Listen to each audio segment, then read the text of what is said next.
Middle class की बात हम बिजॉन जी कर रहे हैं, क्या उम्मीद मिडिल क्लास जो है वो रखे? टैक्स में कितनी राहत उसे मिलने जा रही है? जितनी बातें चल रही हैं 10 लाख तक छूट मिल सकती है, क्या ये सब संभव हो सकता है बजट में? बिल्कुल संभव हो सकता है प्राची जी, बिल्कुल संभव हो सकता है। और हम उम्मीद करते हैं कि आप जो भी पैसे इकट्ठा कर रहे हैं, यदि आप यूज नहीं कर पा रहे हैं, प्लीज इकट्ठा मत कीजिए। आप इकट्ठा करके रख रहे हैं। हमारे कंज्यूमर वेलफेयर फंड में मतलब हजारों करोड़ पड़ी हुई है, यूज नहीं हो रहा है, तो आप क्यों उसको इकट्ठा कर रहे हैं? आप उसको कंज्यूमर को वो वापस कीजिए। आप ESIC में हर महीना 4% लेते हैं, पहले 7% लेते थे। हमारे दबाव, हम लोगों के दबाव पे आप उसको 4% किए हैं, लेकिन फिर भी उस जो पैसा पड़ी हुई है अनयूटिलाइज्ड, उसको वापस कीजिए ना। आप हमको वापस क्यों नहीं कर रहे हैं जब आप यूटिलाइज नहीं कर पा रहे हैं? तो मेरा केवल एक ही कहना है कि आप कर लेना कम कीजिए। आप GST 0 से लेकर मैक्सिमम 15% रखिए और उस ढंग से कलेक्शन कीजिए जो आप यूज कर सकते हैं। आप वो पैसा मत लीजिए हमसे प्लीज। आप जो नहीं यूज, आप सेस ले रहे हैं, एजुकेशन सेस, उसको यूज नहीं कर पा रहे हैं। सर GST की बात कर लेते हैं बिजॉन साहब, ये बताएं, ये GST रैशनलाइजेशन ये बजट का विषय है या GST काउंसिल का? GST काउंसिल का विषय है, लेकिन उसका जो आंकड़े हैं वो बजट में रिफ्लेक्ट होनी चाहिए in terms of collection. Collection इस ढंग से होनी चाहिए कि आम उपभोक्ताओं को उतना कीमत न लगे जो आज उनको बर्डन महसूस हो रहा है। आप एफिशिएंसी नहीं ला रहे हैं।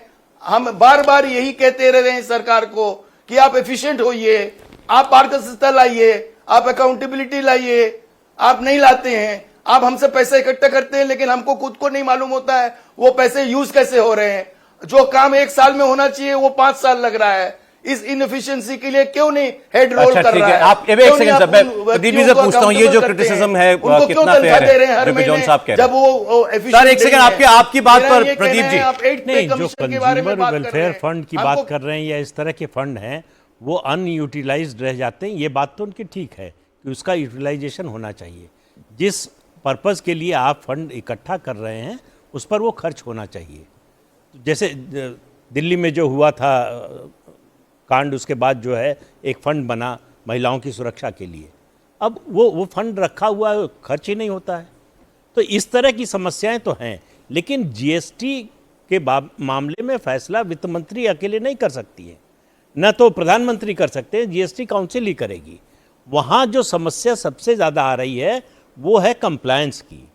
आप अगर GST में रजिस्ट्रेशन कराना चाहते हैं तो इतना कम्बरसम प्रोसेस है कि आपको लगता है कि न कराएं तो अच्छा है। इतने नोटिस आते हैं कि इतने नोटिस आते हैं, आप दुखी हो जाएंगे नोटिस का जवाब देते देते। तो सरकार को ये देखना चाहिए कि उस कंप्लायंस की कॉस्ट क्या आ रही है। जैसे सेल्स के टारगेट होते हैं आजकल, GST ऑफिसर्स के सेल्स के टारगेट है कि भाई आपको इतने समन्स इशू करने हैं, इतना पैसा निकालना है। तो ये अगर टारगेट्स पे चलेगा तो चीजें कैसे आगे चलेंगी? इसका मतलब उनका पूरा इंसेंटिव है tax terrorism. GST rate rationalization के लिए में गुंजाइश है क्या? नहीं, बिल्कुल। अब देखिए 7-8 GST तो एक टैक्स ही होना चाहिए, 1 से या 2 टैक्स हो। इवेंचुअली तो रैशनलाइजेशन की तरफ आगे बढ़ना ही चाहिए। ये 8 स्लैब होने का क्या औचित्य है? सेम चीज डायरेक्ट टैक्स में 8-8 स्लैब्स हैं। ओल्ड रेजिम, न्यू रेजिम, ये सब बंद होना चाहिए।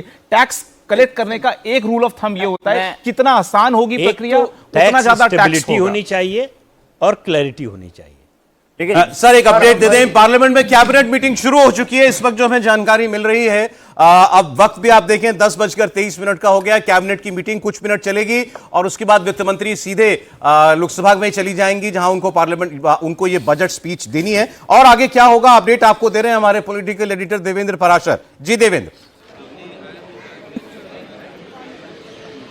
बिल्कुल सौरभ, कैबिनेट की बैठक शुरू हो गई है और थोड़ी देर के अंदर ही कैबिनेट की बैठक में इस बजट को कैबिनेट की मंजूरी मिल जाएगी, जो कि एक औपचारिक मंजूरी होती है। उसके बाद वित्त मंत्री निर्मला सीतारमण पहले अपने चैम्बर में जाएंगे और वहां पर थोड़ी देर तैयारी करेंगे अपने आप को एक स्पीच देने के लिए, क्योंकि लंबा स्पीच होगा और उस हिसाब से समझा जा सकता है। हालांकि पहले के कुछ उनके स्पीचेज जब बहुत ज़्यादा लंबा हो गए थे तो उसके बाद उन्होंने थोड़ा उसको शॉर्ट किया था और पिछला बजट हमने देखा कि शॉर्ट ही उन्होंने रखा था। तब भी कम से कम 1 घंटे का तो बजट का स्पीच होगा ही होगा, 1 घंटे से ज़्यादा भी हो सकता है। तो उस कंडीशन में वो अपने आप को मेंटली एक तरह से फिर से तैयार करेंगी और बाकी जो मंत्री होंगे वो प्रधानमंत्री के साथ थोड़ी देर बैठेंगे और उसके बाद लगभग 10:45 के आसपास कैबिनेट की बैठक पूरी तरह से खत्म हो जाएगी और फिर उसके बाद सारे लोग हाउस में जाएंगे और फिर इंतजार करेंगे वित्त मंत्री निर्मला सीतारमण का कि आए अपना पिटारा खोलें और जितनी सारी डिस्कशन हम लोग कर रहे हैं इन सारी चीजों पे ऑफिशियल क्या स्टैंड है गवर्नमेंट ऑफ इंडिया का इस बजट को लेकर वो सबके सामने रखेंगी।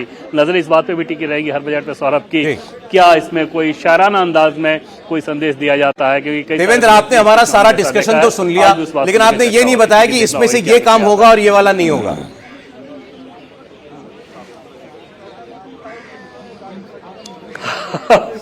सौरभ अगर ये पता भी होता तो भी नहीं बताया जा सकता था पता तो है नहीं, अगर पता होता तो भी बताना ये संभव नहीं था। और जैसी की स्थिति तो ऐसी रहती है कि जब मंत्रियों तक को नहीं पता होता है तो उसके बाद आप समझ सकते हैं।